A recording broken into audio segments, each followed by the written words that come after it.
The boy was 11 years old and sweating through his Sunday shirt. He stood center stage at the Ed Sullivan show, holding an accordion that seemed almost as big as he was. The instrument was old, brought over from Italy by his grandfather, its mother-of-pearl finish chipped at the corners. The stagehands had just finished adjusting the microphone down to his height. The audience was settling into their seats after the previous act. The boy's name was Antonio, though everyone at school called him Tony, and he was about to play a classical Italian piece his grandmother had taught him. But as the applause from the last performer faded and the studio lights focused on him, he heard something that made his hands freeze on the keys. It was quiet at first, a few scattered chuckles from the audience. Then someone in the fourth row laughed out loud, not at a joke, at him, at the accordion. At this chubby immigrant kid with slicked hair holding an instrument that looked like something from an old country wedding. The boy's face flushed red. His fingers trembled above the keys, and in that moment, Ed Sullivan's expression changed. What happened next took less than 30 seconds, but it would be talked about for years. The laughter spread like a crack through ice. Not everyone was laughing. Most of the audience sat quietly, waiting for him to begin, but enough people were amused by the sight of this boy and his old-fashioned accordion that the sound carried. The boy looked down at his instrument, then out at the sea of faces under the stage lights. His chest rose and fell too quickly. He'd practiced for months. His grandmother had worked extra shifts at the garment factory to pay for new bellows. His father had taken time off work to bring him to the studio, and now strangers were laughing at him before he'd played a single note. He pressed one key experimentally. The accordion wheezed slightly as he expanded the bellows. Someone giggled. The boy's shoulders hunched forward. He was shrinking into himself, trying to disappear while standing in the brightest lights he'd ever experienced. The camera operator zoomed in slightly on his face, catching the moment his eyes started to water. Ed Sullivan was standing off to the side, where he always stood between introductions, watching his show unfold. He was 63 years old in 1954, a former newspaper columnist who'd built the most-watched variety show in America by understanding what audiences wanted to see. He knew entertainment. He knew pacing. He knew that an accordion-playing Italian boy wasn't the flashiest act. He'd scheduled him early in the show, a warm-up before the bigger names, but he also knew something else. He knew what it felt like to be dismissed.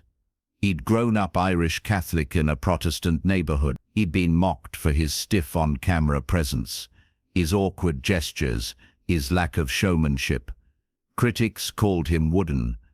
Comedians imitated his hunched posture and monotone delivery. He wasn't a natural performer, and everyone knew it. But he'd built his show anyway, and he'd used his platform to give chances to people who might not get them elsewhere. Young singers, unknown comedians, performers from communities that didn't often see themselves on television. And right now, one of those performers, a child, was being humiliated before he'd even begun.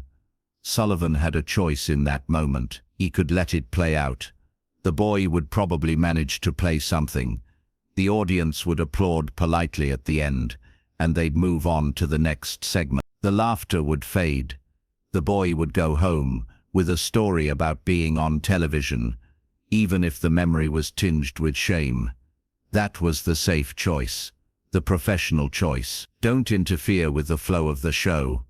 Don't call attention to an uncomfortable moment. Let the boy sink or swim on his own. Or Sullivan could do something else. He could step into the moment, break the invisible wall between host and performance, and use his authority to reset the room. But that choice had risks. It would slow the show. It might embarrass the boy more by highlighting what was happening. It could backfire entirely. And yet, watching this kid's shoulders curl inward, seeing his fingers hover uselessly over the accordion keys, Sullivan wasn't thinking about risks, or pacing, or what made good television. He was thinking about his own childhood, about being laughed at, about how it feels when you're vulnerable and exposed and the world decides you're a joke. Ed Sullivan walked onto the stage. The movement was so unexpected that the laughter died immediately. He wasn't supposed to be there. He'd already done the introduction. His part was finished. But he crossed the space between the wings and the boy in 5 deliberate steps. He didn't rush. When he reached the boy, he placed one hand on his shoulder, not gripping, just resting there, a point of contact, and turned to face the audience. His expression was serious. The famous Sullivan face, stern and unamused, that could make comedians nervous and audiences pay attention. "Excuse me," he said, his voice cutting through the studio.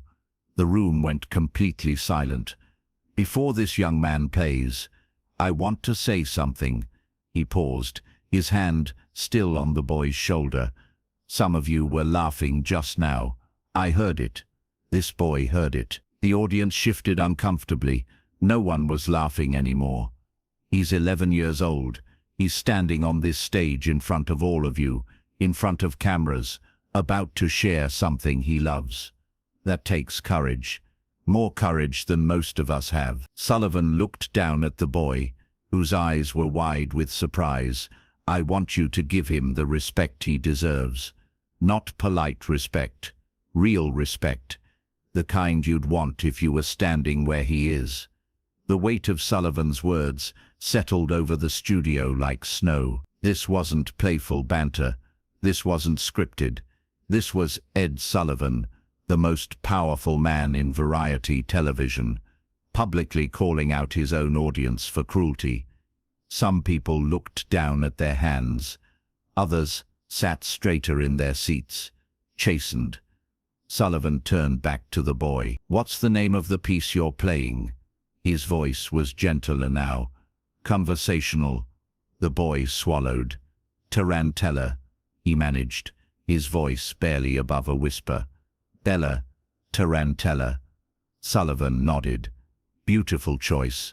My mother used to hum that." He stepped back, giving the boy space. But he didn't leave the stage. He stood slightly to the side, arms crossed, a silent sentinel. Then he looked at the boy one more time. "Whenever you're ready," he said quietly. "Take your time." The boy looked at his accordion, then at Sullivan, then out at the audience that was now sitting in absolute silence. His breathing steadied, he positioned his fingers, and he began to play. What came out of that accordion was extraordinary. The boy's fingers flew across the keys with the kind of precision that comes from hundreds of hours of practice. The bellows expanded and contracted in perfect rhythm, pulling melody from the instrument like breath from lungs. The tarantella was fast, joyful, technically complex. Not a simple folk song, but a virtuoso piece that required skill beyond his years. The music filled the studio, bright and defiant and alive, and the audience, the same audience that had laughed moments before, listened. Some of them had probably never heard an accordion played at this level. Some had probably never taken the instrument seriously, but they were listening now, and as the piece built toward its climax, something shifted in the room. When the final note rang out and the boy's hands stilled on the keys, there was a beat of silence. Then the applause began. It wasn't polite. It wasn't obligatory. It was genuine, sustained, building in volume. People stood. They cheered. And the boy, this chubby 11-year-old immigrant kid, who'd been on the verge of tears moments earlier, stood taller, his face transformed. He smiled. Ed Sullivan walked back over to him and shook his hand, formally, with real respect. Then he turned to the camera. "Ladies and gentlemen," he said, "Antonio Moretti." The applause continued as they cut to commercial. The aftermath of that moment rippled in ways no one could have predicted. Letters arrived at CBS from accordion teachers across the country, thanking Sullivan for what he'd done. Parents wrote about showing their children the clip, using it to talk about courage and dignity. The boy himself, Antonio Moretti, went on to have a long career as a musician and teacher. He performed in concert halls and on cruise ships, recorded albums, taught hundreds of students. But in every interview he ever gave, when asked about the turning point in his career, he came back to that night on the Ed Sullivan Show. Not because of the exposure, not because millions of people saw him play, but because Ed Sullivan had stood next to him when he was drowning and refused to let him go under alone. He didn't have to do that, Moretti said in an interview decades later. He could have let it happen, but he saw me. He really saw me, and he decided I mattered more than keeping the show moving. That gift, being seen, being protected, being told you matter, changed how Moretti understood his own worth. What Ed Sullivan did that night in 1954 was simple in execution, but profound in impact. He used his authority to reframe a moment. He took a situation where a child was being mocked and turned it into a situation where that child was honored. He didn't shame the audience aggressively. He didn't make a speech about tolerance or immigration or giving people chances. He simply stated a fact.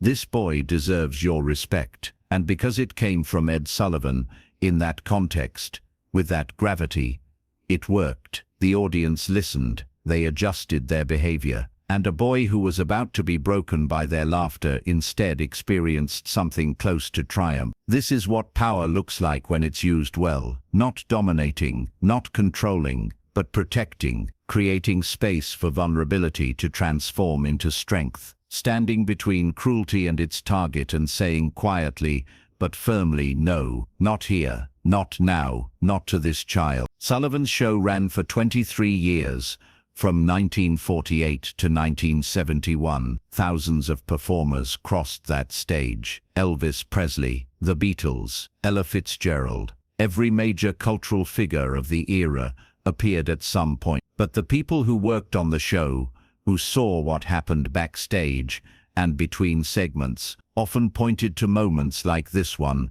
as the real measure of Ed Sullivan's character. Moments when he could have stayed in the wings. Moments when the professional thing to do was nothing. Moments when he chose instead to step forward and use his platform, not for spectacle, but for protection. The accordion boy wasn't a ratings draw. Defending him didn't make Sullivan more popular or bring in more sponsors, but it showed everyone watching in the studio and at home what it looks like when someone in power remembers that their influence is only as meaningful as their willingness to defend those who have none. The accordion, that instrument people laughed at, became central to Antonio Moretti's identity. He never switched to something more fashionable. He stayed with the accordion his entire career. In part because that night on the Ed Sullivan Show taught him that the value of something isn't determined by whether it's cool or accepted or easy. It's determined by what you do with it, by the beauty you can create, by your willingness to stand in front of people who might laugh and play anyway. Sullivan gave him that lesson, not with words, but with action, with a hand on the shoulder, with a public defense, with the simple act of standing beside him when he was alone and afraid. Those gestures cost Sullivan nothing materially, but they gave the boy everything he needed to transform humiliation into confidence, mockery into motivation, fear into art. What do you remember about the moments when you were most vulnerable? Who stood beside you?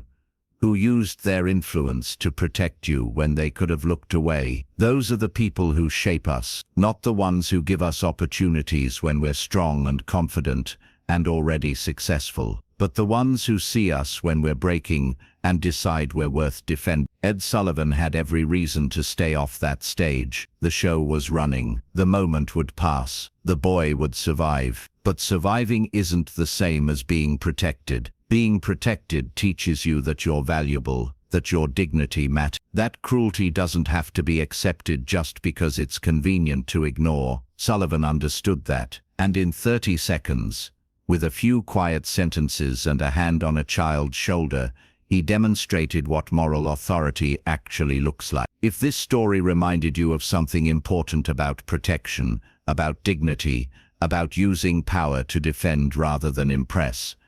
Consider subscribing. There are more moments like this waiting. Quiet intervention. Choices made when cameras were rolling, and someone vulnerable needed someone strong to notice. These moments matter. They always have.